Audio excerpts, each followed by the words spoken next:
Você sabe o que é marxismo ocidental?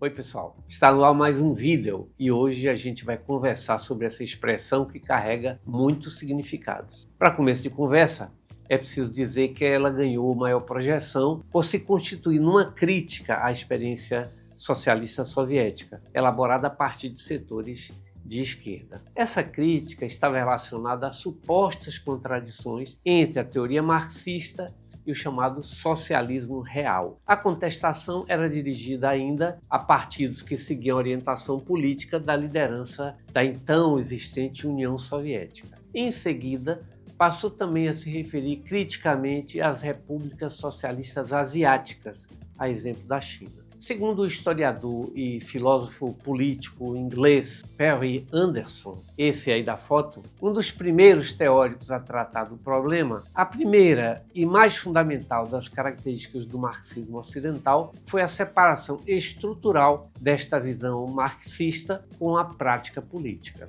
Para Anderson, abre aspas, o divórcio entre teoria e prática e suas consequências para o trabalho teórico foram acompanhados de outras mudanças igualmente importantes. No lugar daquelas temáticas características da tradição clássica, o marxismo ocidental se ocupará de questões que tinham até então ocupado um lugar menor ou mesmo que não estavam presentes na tradição clássica marxista. Fecha aspas. Anderson considera ainda que houve um deslocamento temático dos estudos do marxismo ocidental para questões como subjetividade, cultura, arte e filosofia e um estreito diálogo com diferentes correntes teóricas burguesas. Ao mesmo tempo, observa-se uma menor abordagem da política e das questões do Estado e da economia presentes entre teóricos marxistas soviéticos, por exemplo. Em grande parte, esse debate se relacionava à emergência da questão colonial, ou seja, de contradições que surgiram e ganharam centralidade no mundo, em especial no século XX. Muitas das críticas elaboradas por setores de esquerda se relacionavam ao fato de que, diferentemente do que pensavam Marx e Engels, as primeiras revoluções socialistas não surgiram nos países mais avançados, onde as contradições entre capital e trabalho estariam mais aguçadas. Nestes países, a economia capitalista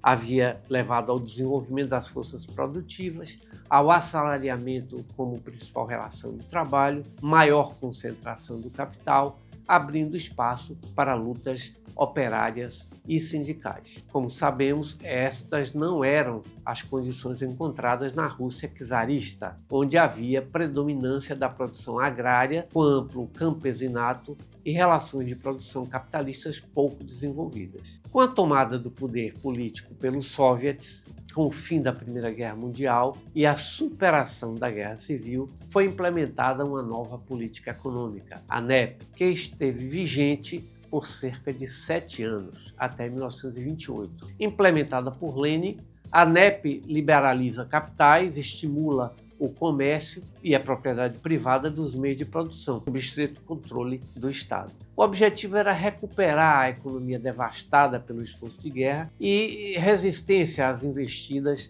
das potências estrangeiras que estimulavam os inimigos internos. Daí decorre uma das principais críticas formuladas pelo chamado marxismo ocidental. Segundo os teóricos filiados a esta concepção, longe de haver a extinção do Estado, como propõe a teoria marxista, era observado o fortalecimento do Estado soviético. Convém registrar que a ideia de extinção do Estado presente na teoria marxista diz respeito à superação das contradições de classe, ou seja, com a extinção das classes, não haveria mais a necessidade do Estado. O Estado capitalista é, como diz o Manifesto Comunista, um comitê que administra os negócios comuns de toda a burguesia. A teoria estabelece ainda que, tomado o poder político, uma nova forma de Estado se organiza em defesa dos interesses do proletariado, visto que as classes não se extinguem automaticamente, muito pelo contrário.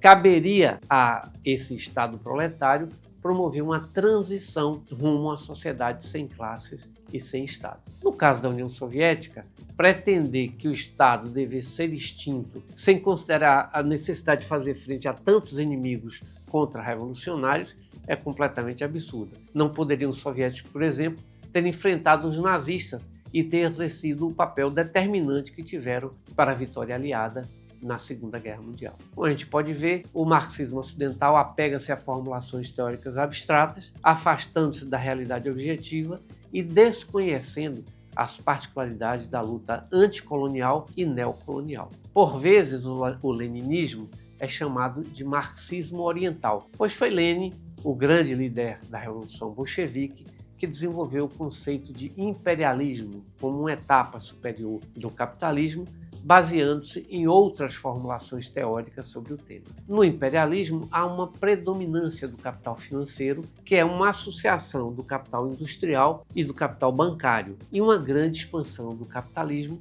para regiões menos desenvolvidas economicamente. Nas condições do imperialismo, ainda segundo Lenin, a revolução surgiria a partir do elo mais frágil da cadeia imperialista, isto é, nos países em que as contradições fossem mais acirradas, com a reação de movimentos revolucionários em países submetidos ao domínio imperialista. Neste caso, as lutas democráticas de libertação nacional do jugo imperialista seriam o estopim do processo revolucionário, uma outra manifestação das contradições entre capital e trabalho. Estas novas condições desafiam os partidos comunistas a encontrar novas saídas para a construção do socialismo. Na China, um cerco histórico do imperialismo estadunidense se impôs desde cedo. No período da política chinesa do grande salto à frente, quando Mao Zedong buscava uma rápida industrialização para superar o atraso econômico, a China enfrentou grande escassez de alimentos com trágicas proporções. Os Estados Unidos viram a oportunidade de promover um cerco que agravasse o quadro econômico, interferindo na política interna chinesa. A guerra comercial e tecnológica que é praticada na atualidade é um desdobramento da mesma estratégia. Portanto, é uma das características do marxismo ocidental desconhecer as condições da luta, aferrando-se a conceitos teóricos, desconsiderando a realidade concreta e a necessidade de superar os obstáculos que são postos à frente.